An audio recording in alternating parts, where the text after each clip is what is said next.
आइए।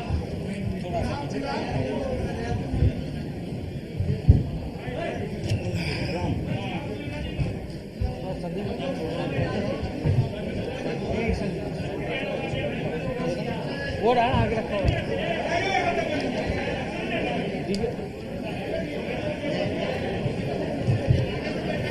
You will start?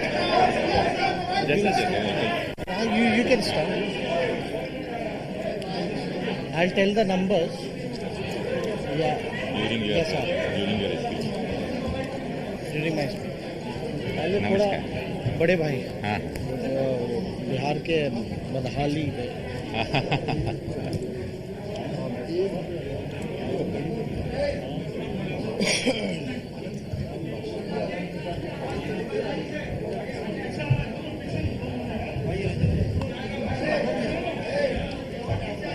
नाम सबके नाम थोड़े से मिल जाते हैं अगर नाम कम नाम लिख के दे दीजिए ना।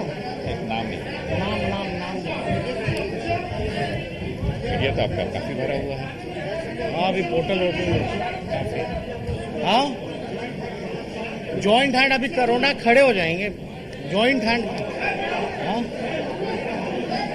तो उधर पीछे खड़ा हो जाएगा उधर लोग भी हैं पांडे जी हैं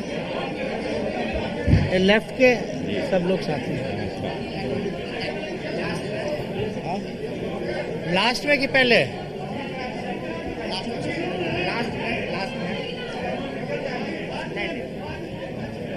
या इनको पहले करा दें। हाँ चलिए खड़े होकर आ जाइए आइए तब तक नाम और पीछे हो जाइए।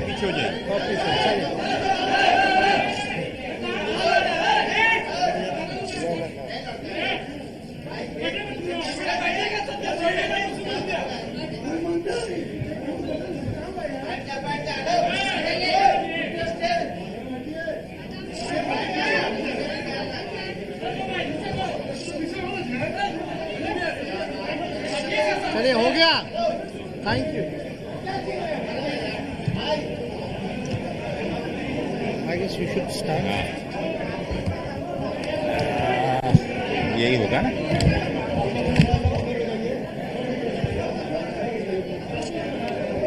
नाम आ जाए तो बेटर है। एक मिनट वो दे रहे लिख रहे हैं। और कैसे हैं पापा कैसे हैं और हाँ ठीक है।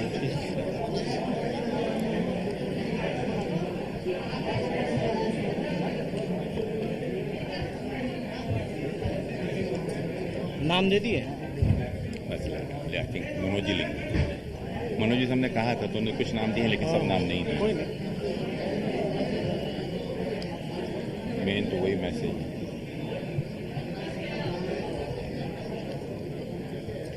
एक शुरू में वी वांटेड जो रेप कांड हुआ है अभी वी शुड डू 2 मिनट के लिए 1 मिनट के मौन it will give a message. Okay कहाँ पे हुआ दलित का वो यूपी में जो हुआ अभी जो रेखा जी वगैरह। हाँ मनोज जी हाथरस में मनोज जी हाँ कोई हाथरस वाला इसलिए गिव अ गुड मैसेज दलित परिवार को। मनोज जी 1 मिनट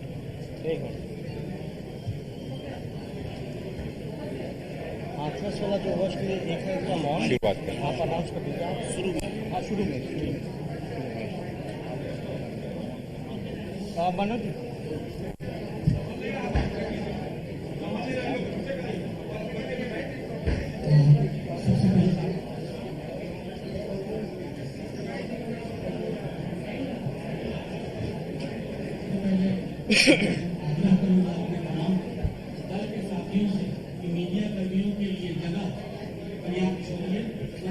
वो मास्क हटा के बोलिए मास्क हटा के कोरोना संक्रमण का दौर है तो थोड़ा आप जगह हमारे जो मीडिया कर्मी हैं जो बहुत परेशानी में इस इवेंट को कवर करने आए हैं।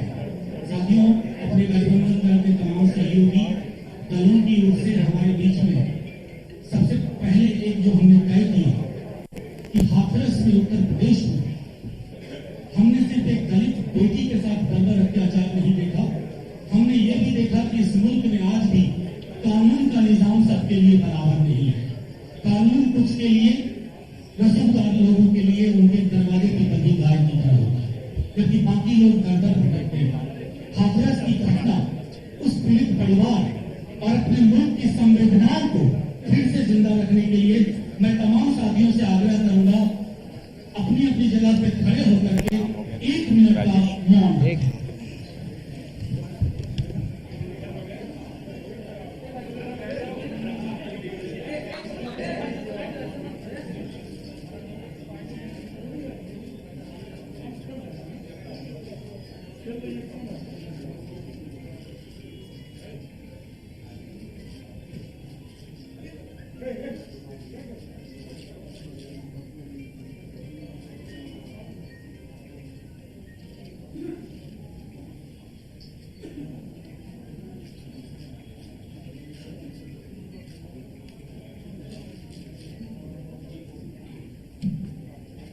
अपनी जगह पर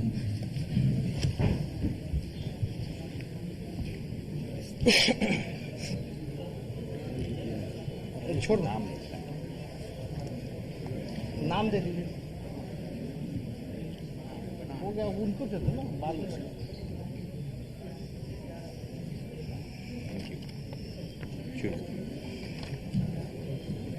साथियों, मैं समझता हूं कि आज बिहार के सामाजिक ताने बाने को प्रतिनिधित्व करने वाले तमाम प्रगतिशील विचार के लोग, बदलाव के विचार के लोग एक साथ, ये सिर्फ व्यक्ति नहीं है, ये प्रतिनिधित्व करते हैं तमाम धाराओं का, जिसके माध्यम से बिहार के बदलाव का संकल्प लिया गया है। नया बिहार, युवा बिहार, समृद्ध बिहार, सुदृढ़ बिहार।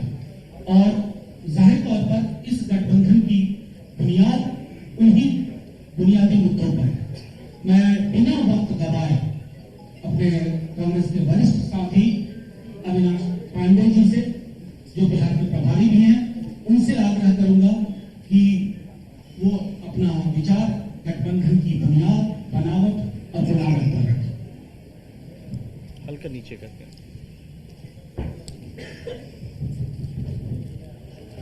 नमस्कार। राष्ट्रीय जनता दल के सम्माननीय अध्यक्ष, हमारे नौजवान और ऊर्जावान नेता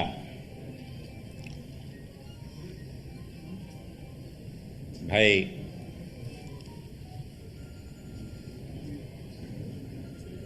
यहाँ पे तेजस्वी यादव जी, राष्ट्रीय जनता दल के सम्माननीय नेता भाई तेज प्रताप सिंह जी,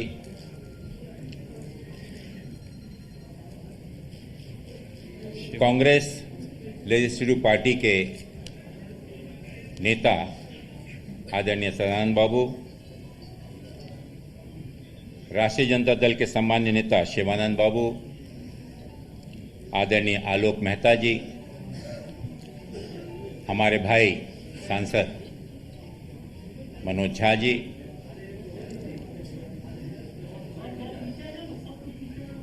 माले पार्टी के सम्माननीय रामेश्वर प्रसाद जी, श्री प्रणत कुमार जी, सीपीआई के आदरणीय राम नरेश पांडे जी, श्री रामनुज कुमार जी, सीपीएम के सम्माननीय अवधेश कुमार जी,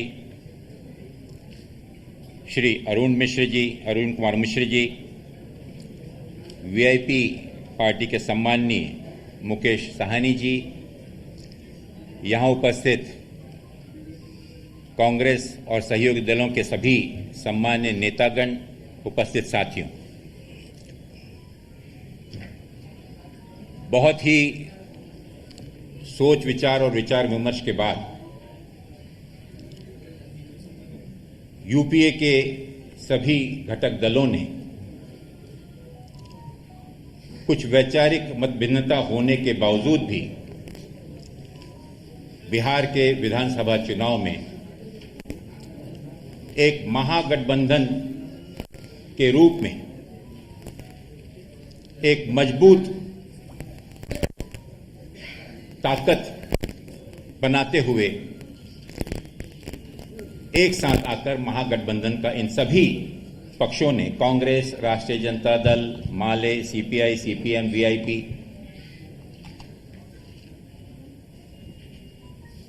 एक मजबूत गठबंधन का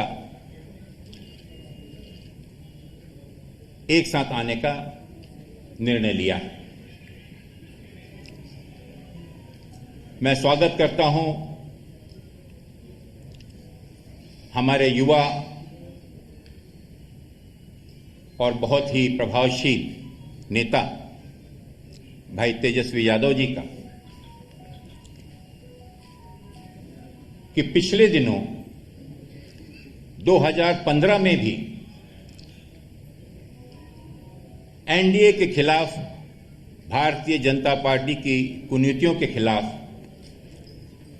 इसी प्रकार का एक महागठबंधन बना था और पूरे प्रदेश की जनता ने भारतीय जनता पार्टी और मोदी जी के खिलाफ इस मोर्चे को भारी बहुमत दिया था। लेकिन दुर्भाग्यवश उस जनमत का अपहरण करते हुए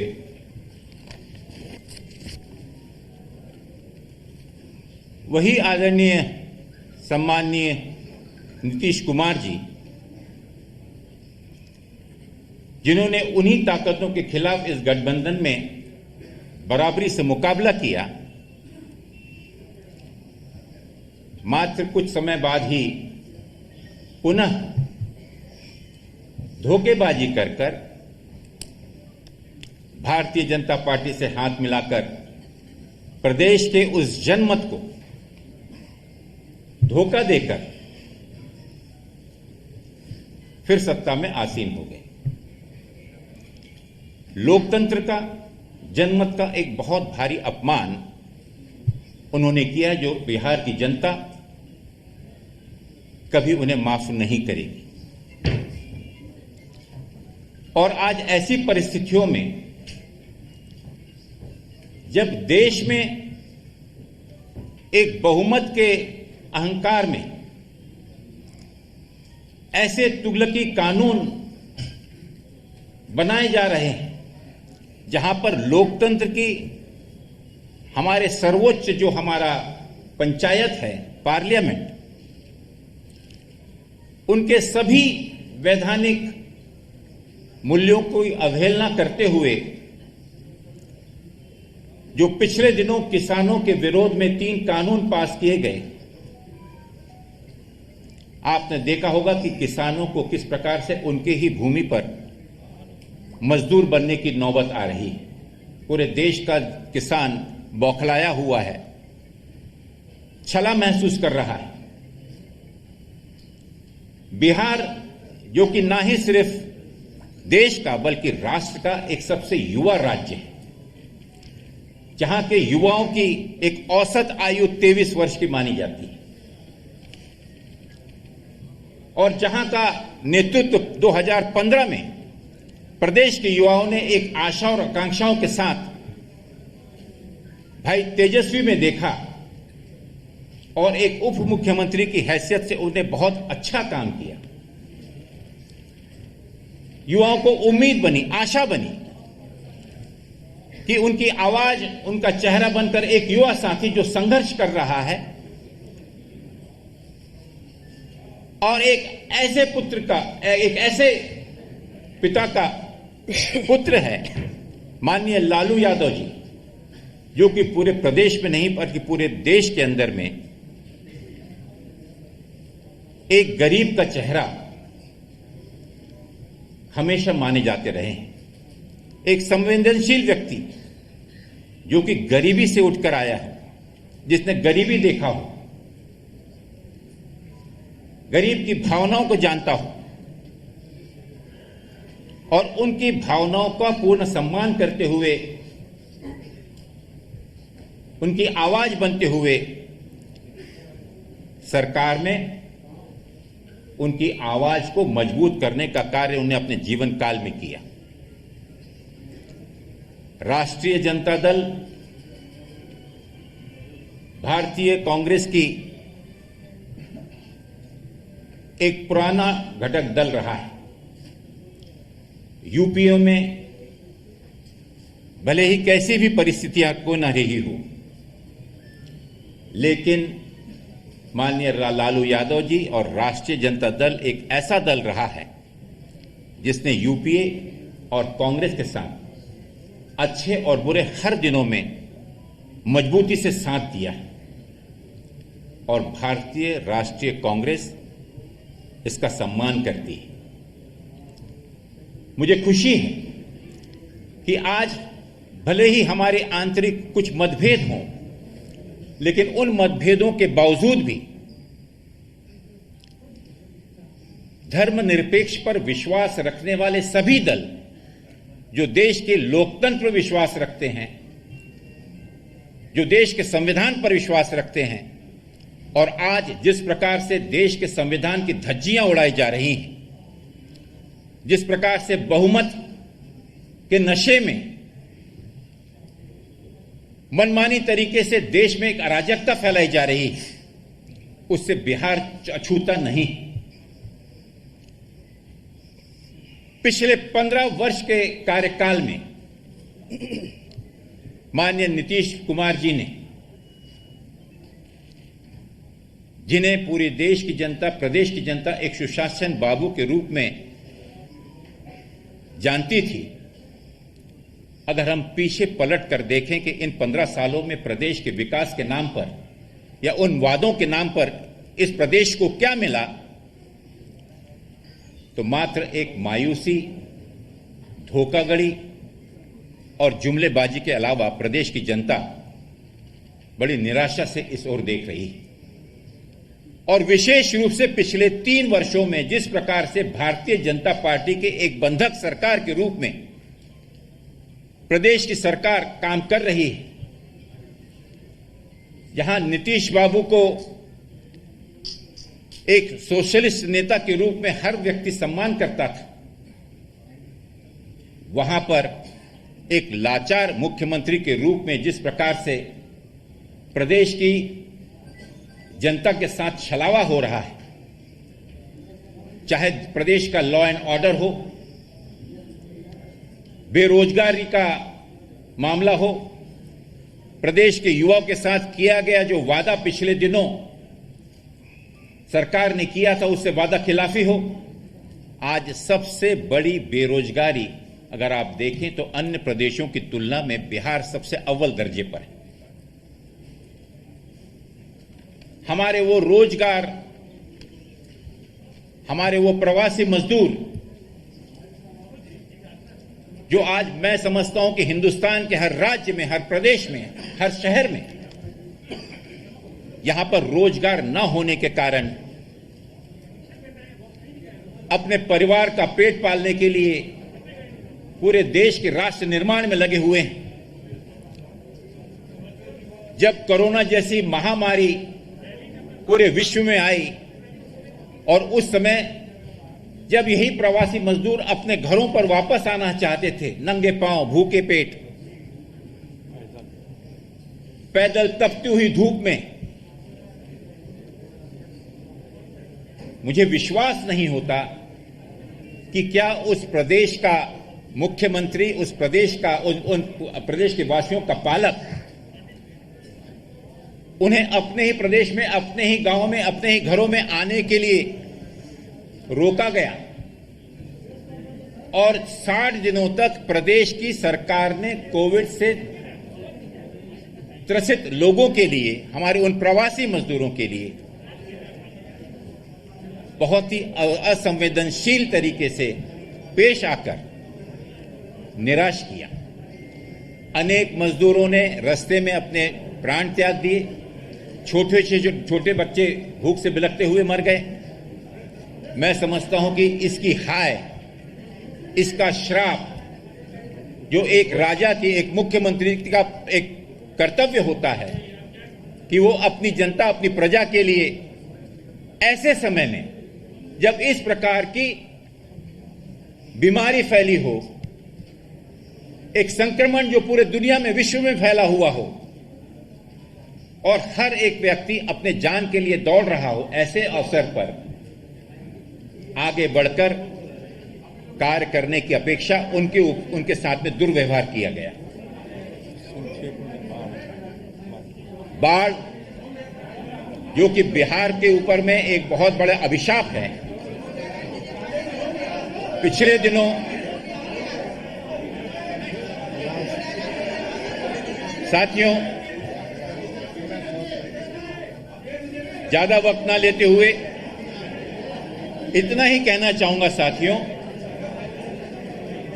कि सभी दल एक साथ आकर बिना किसी विपक्ष की ताकत का बंटवारा किए बिना इस महागठबंधन का उद्देश्य है कि हम इस नाकाम नीतीश कुमार जी की एनडीए सरकार को विदाई करें।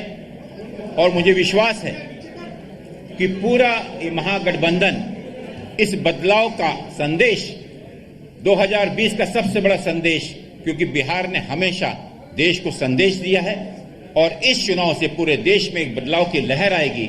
मुझे विश्वास है कि हमारे जितने भी घटक दल हैं, यूपीए के जितने भी घटक दल हैं, महागठबंधन में आए हुए सभी दलों का मैं स्वागत करता हूं और अखिल भारतीय कांग्रेस कमेटी की ओर से आश्वस्त करता हूं कि एक राष्ट्रीय पार्टी होने के बावजूद भी हम हमारे कार्यकर्ता, हमारे नेताओं के हितों को पीछे रखते हुए प्रदेश के हित में और प्रदेश के विकास के लिए, इस बदलाव के लिए अंतिम क्षण तक का संघर्ष करते रहेंगे और विजय हासिल करेंगे।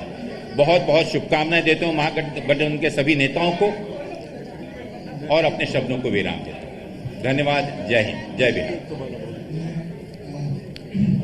मैं एक चीज बोलना चाहूंगा कि इस गठबंधन का नेतृत्व यहां पर गठबंधन के सबसे बड़े हमारे जो बड़े भाई हैं वो राष्ट्रीय जनता दल है और मुझे ये कहते हुए खुशी है कि भाई तेजस्वी यादव जी इस गठबंधन का नेतृत्व करते हुए हम सब चाहेंगे कि प्रदेश को फिर से एक युवा चेहरे के रूप में, युवा नेतृत्व के रूप में वो इस प्रदेश का नेतृत्व करें और हम सब उनकी सफलता के लिए शुभकामनाएं करते हैं। धन्यवाद। बिना वक्त गवाए मैं आग्रह करूंगा कि इस गठबंधन के तमाम दल हैं उनके बदलाव के संकल्प के केंद्र में, नेतृत्व में जो हमारे नेता प्रतिपक्ष के जो सीएम में मंच पे कांग्रेस के वरिष्ठ नेता आदरणीय श्री अविनाश पांडे जी, आदरणीय श्री सदानंद सिंह जी, हमारे बड़े भाई तेज प्रताप यादव जी, पार्टी के वरिष्ठ नेता शिवानंद तिवारी जी, सीपीआई पार्टी से रामेश्वर प्रसाद जी, प्रवेश कुमार जी, ये सीपीआई माले के थे। सीपीआई से राम नरेश पांडे जी जो हमारे अभिभावक हैं, राम बाबू कुमार जी, सीपीएम से अवधेश कुमार जी, अरुण कुमार मिश्रा जी, हमारे बड़े भाई वीआईपी पार्टी के राष्ट्रीय अध्यक्ष मुकेश साहनी जी, पार्टी के प्रधान महासचिव राष्ट्रीय जनता दल के आलोक कुमार मेहता जी, सुनील सिंह जी, भोला जी और जितने भी हमारे प्रिंट इलेक्ट्रॉनिक मीडिया के हमारे यहाँ साथी हैं, सभी लोगों का स्वागत करते हैं। सबसे पहले मैं सभी दलों को जो इस महागठबंधन में शामिल हुए हैं और जो पहले से थे उनका आभार मैं प्रकट करता हूँ। मैं धन्यवाद देना चाहूँगा सभी वरिष्ठ नेताओं को जो यहाँ उपस्थित हैं और ख़ास तौर पे आदरणीय श्रीमती सोनिया जी का, राहुल जी का, प्रियंका जी का, येचुरी जी का, डी राजा जी का हम आभार प्रकट करते हैं कि हम लोगों ने एक धर्मनिरपेक्ष सामाजिक न्याय, बिहार के तरक्की के लिए एक मजबूत विकल्प बिहार की जनता के सामने रखा है। मैं धन्यवाद फिर से करूंगा कि इन सभी नेताओं ने, सभी दलों ने मेरे नेतृत्व में आगे करते हुए जो विश्वास मुझ पर जो रखा है, मैं वादा करता हूं कि मैं सभी के वादों पे खड़ा उतरूंगा। बिहार की जनता बदहाल है, परेशान है, बेरोजगार है, लाचार है, बीमार है। और बिहार की जो डबल इंजन की सरकार, जो मौजूदा जो सरकार है, वो पूरी तरीके से आईसीयू में है। इसमें कोई दो राय नहीं होना चाहिए। अब तक बिहार से गरीबी नहीं मिटा पाए 15 सालों में, अब तक बेरोजगारी नहीं हटा पाए, अब तक भूखमरी खत्म नहीं कर पाए। बिहार में एक कारखाना नहीं लगा, लोगों नौजवानों पर डंडे बरसाने का काम किया है। किसानों को जो शोषण करने का काम किया है, अब तो लगातार 3 जो बिल लेकर के जो लाने का काम किया, सही मायने में नीतीश कुमार जी ने ये 2006 में किया था। इसके वजह से ये हाल हुआ कि बिहार के किसान और गरीब होते चले गए और पलायन करने पे मजबूर हो गए। ये पलायन नहीं रोक पाए। सुप्रीम कोर्ट के ऑर्डर के बाद भी नीतीश कुमार रोजगार नहीं दे पाए। हमें ज़्यादा कुछ नहीं कहना, लेकिन इतना हम ज़रूर कहेंगे कि बिहार की जनता अगर हमको मौका देगी तो उनके मान सम्मान की रक्षा हम करेंगे और सुरक्षा करेंगे, तरक्की पे लेकर के चलेंगे, सभी जात धर्म के लोगों को एक साथ लेकर के चलेंगे। अभी आप देखते होंगे अपने लोगों को ही, मजदूरों को जो 15 साल में पलायन नहीं रोक पाए, रोजगार नहीं दे पाए, जो बिहार आने से रोक दिया, उनको अपमानित किया, चिट्ठी निकाल के उन मजदूरों पर लाठी बरसाने का काम किया। ये बिहार के नौजवान, किसान, बेरोजगार, मजदूर, गरीब ये भूले नहीं है। हर घंटे में बिहार में 4 घंटे में बिहार में एक रेप होता है, 5 घंटे में एक हत्या होती है।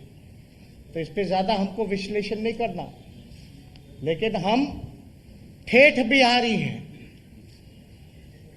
हम ठेठ बिहारी हैं, जो वादा करते हैं उसको हम पूरा करेंगे। और एक बात बता दें, हम ठेठ बिहारी होने के साथ साथ मेरा डीएनए भी बहुत शुद्ध है। अभी जो मौजूदा सरकार है, जल, पानी एक जगह जो जम जाता है, उस जल के जमने से कीचड़, काई, बीमारी जो फैलती है, ऐसी स्थिति मौजूदा सरकार की है। बिहार को एक विकल्प चाहिए।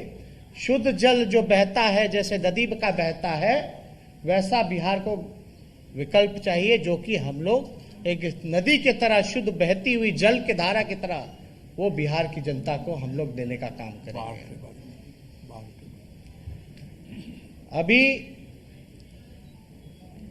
आप लोग सबसे चीजें जो हैं बेचैन होंगे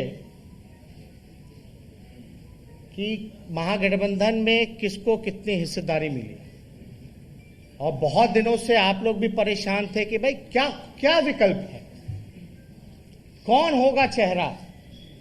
तो इस प्रश्न पर सभी लोगों को जवाब मिल चुका है और मुझे पूरा भरोसा है कि बिहार की जनता बदलाव चाहती है।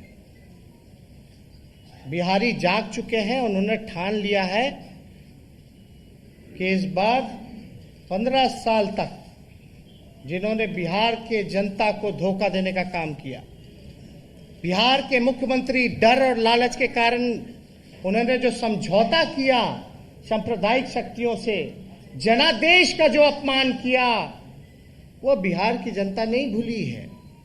4 साल में 4 सरकार, कहां से होगा विकास? स्टेबल गवर्नमेंट को अनस्टेबल कर दिया गया कुर्सी के प्यार में। उनको बिहार की चिंता नहीं। कहते होंगे बिहार हमारा परिवार है। बिहार भाषण से नहीं, काम पे विश्वास करता है। और इन्होंने जो परिवार का नाम दिया है, हम तो इतना कहेंगे कि बिहार के गौरव के लिए, बिहार को तरक्की के रास्ते पे लाने के लिए हम बिहार की जनता से हम मांगते हैं कि हम लोगों को एक मौका दीजिए और जितने वादे हम लोगों ने करेंगे, जो 10 लाख नौकरी का जो हम लोगों ने वादा किया है, केवल स्थायी और सरकारी नौकरी है 10 लाख, 4.5 लाख नौकरियां रिक्त पड़ी हैं। शिक्षा विभाग में, पुलिस महकमे में, स्वास्थ्य विभाग में, इंजीनियरिंग डिपार्टमेंट्स में लगभग 4.5 लाख। राष्ट्र औसत के मुकाबले लाने के लिए हमको 5.5 लाख और चाहिए, सभी मानकों को पूरा करते हुए, जो आंकड़ा 10 लाख का बनता है।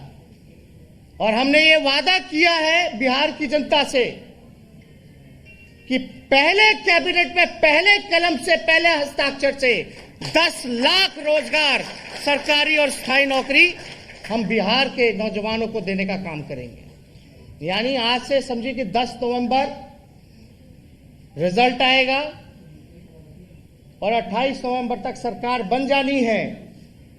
यानी 1-1.5 महीने पे लोगों को रोजगार मिलना शुरू हो जाएगा। ये रोजगार तो केवल सरकारी है, हमारा मकसद है। और ये सरकारी नौकरियों में भी जो फॉर्म की जो फीस जो जमा होती है, उसको भी हम लोग खत्म करेंगे। कोई पैसा उस फॉर्म का हम लोग नहीं लेने का काम करेंगे। आगे हम लोग सभी दल यहां बैठे हैं, आगे हम लोग अपना ब्लूप्रिंट, क्या विजन है हमारा, हर एक सेक्टर को, सारे हमारे बुद्धिजीवियों से, एक्सपर्ट से, इकोनॉमिस्ट से हमारी बातचीत चल रही है। इस पे हम लोग काम कर रहे हैं और जल्दी ही कुछ दिनों के बाद अंतिम रूपरेखा दी जा रही है। वो आप लोगों के सामने एक कॉमन मिनिमम प्रोग्राम के तहत वो आप लोगों के सामने हम रखेंगे, अलग अलग क्षेत्रों का। मैं मानता हूं कि यहां जितने दल हैं, सभी पार्टियां चाहती थी कि भाई ज्यादा से ज्यादा सीटें उनको मिले, और जितने भी महागठबंधन के सीपीआई, सीपीएम, माले, कांग्रेस, वीआईपी, आरजेडी के जितने भी कार्यकर्ता या वर्कर, नेता, पदाधिकारी, उनसे अब इतना कहना चाहेंगे कि निराश मत होइए। कहीं सीट एडजस्टमेंट में अगर एडजस्ट नहीं हो पाए, मैं उन सभी लोगों को कहना चाहूंगा कि बिहार को बचाने के लिए छोटी सी कुर्बानी हम लोगों को देना पड़ेगा, और आपके इस कुर्बानी का हम मान सम्मान और रक्षा हम करेंगे, और बेहतर रिजल्ट हम ला करके देने का काम करेंगे। तो आप लोगों से जो हम लोगों का फैसला हुआ है, सभी गठबंधन के नेताओं का, तो हम आपको नंबर बता दें।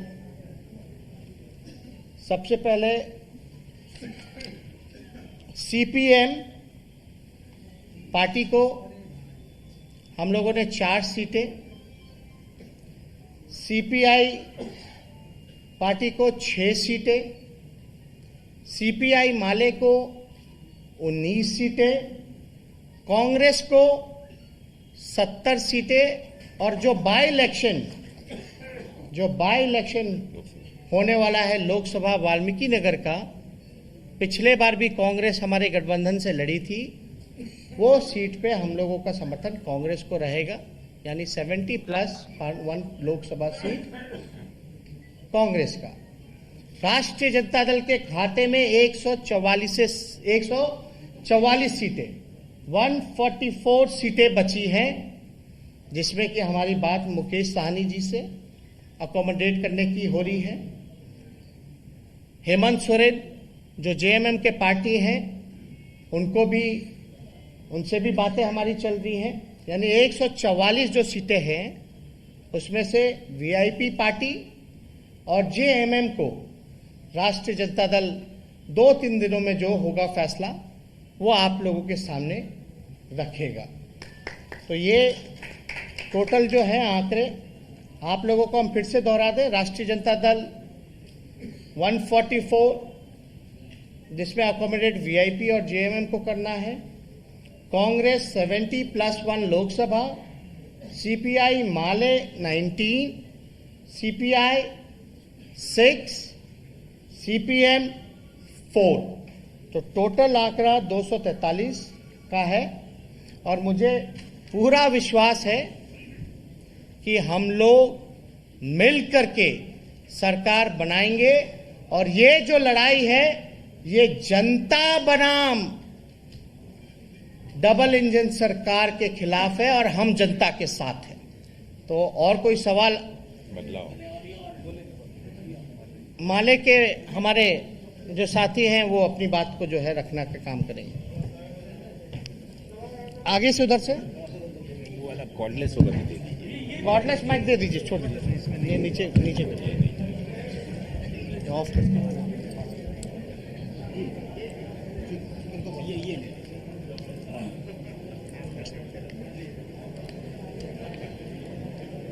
इस प्रेस कॉन्फ्रेंस में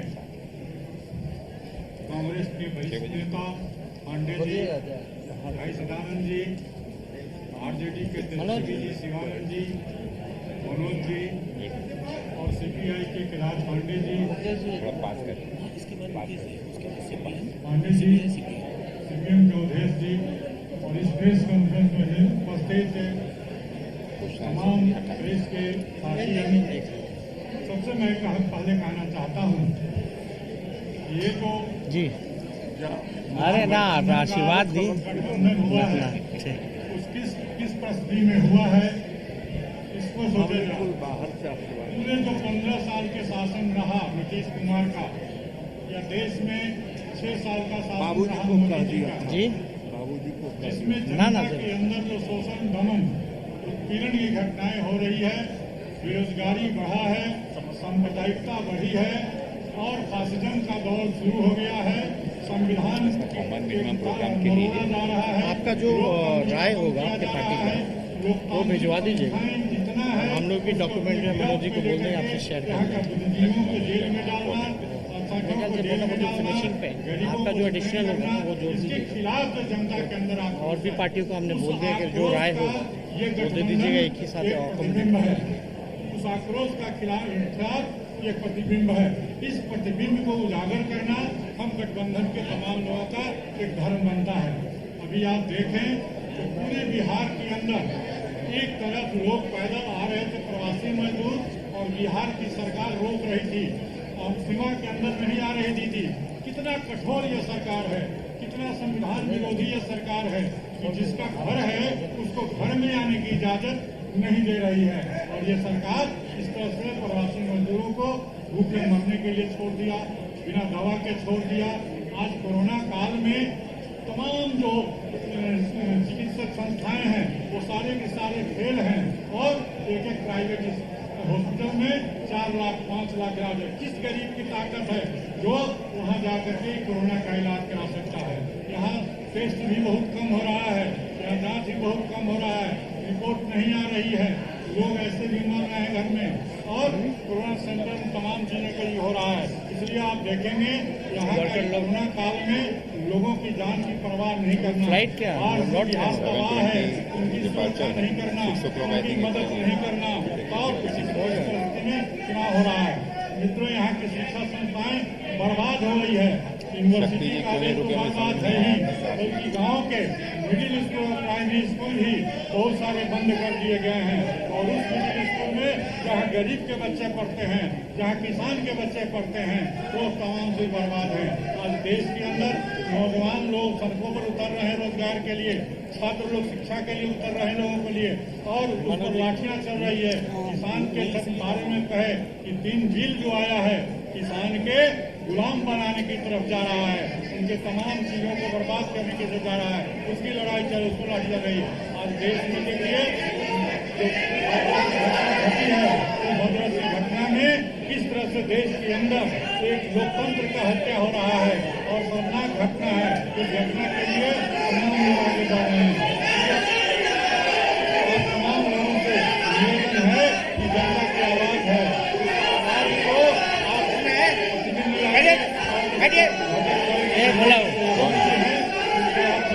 वर्कर लोग तेजस्वी जी इस गठबंधन के नेता हैं, इनको सब कोई मान रहा है और इसको लेकर के हमको आगे बढ़ना है। ठीक। साथियों, जो भी अलग अलग दलों के सहयोगी हमारे गठबंधन दल के नेता हैं, हर व्यक्ति बोलने जा रहे हैं। मैंने पहले ही कहा कि ये सिर्फ व्यक्तियों का इकट्ठा होना नहीं है, विचार का इकट्ठा होना है। अब हम अपने साथी मुकेश सहनी जी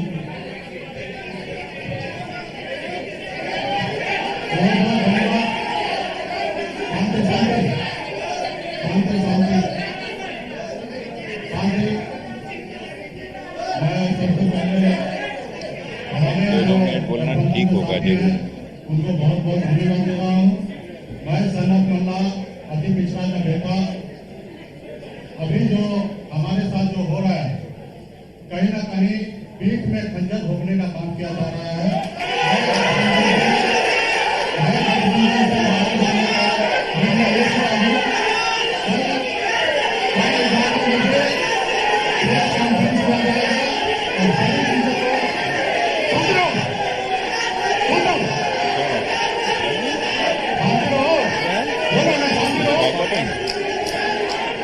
इसलिए मैं गठबंधन से बाहर आया हूँ और कहीं ना कहीं बिहार में हमको पिछड़ा बेटा को, हिंसा के बेटा को पीठ में खंजर भोगने का काम किया जा रहा है।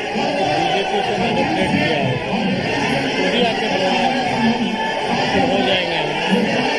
हमारे साथ छूट जा रहा है। विकास करने के लिए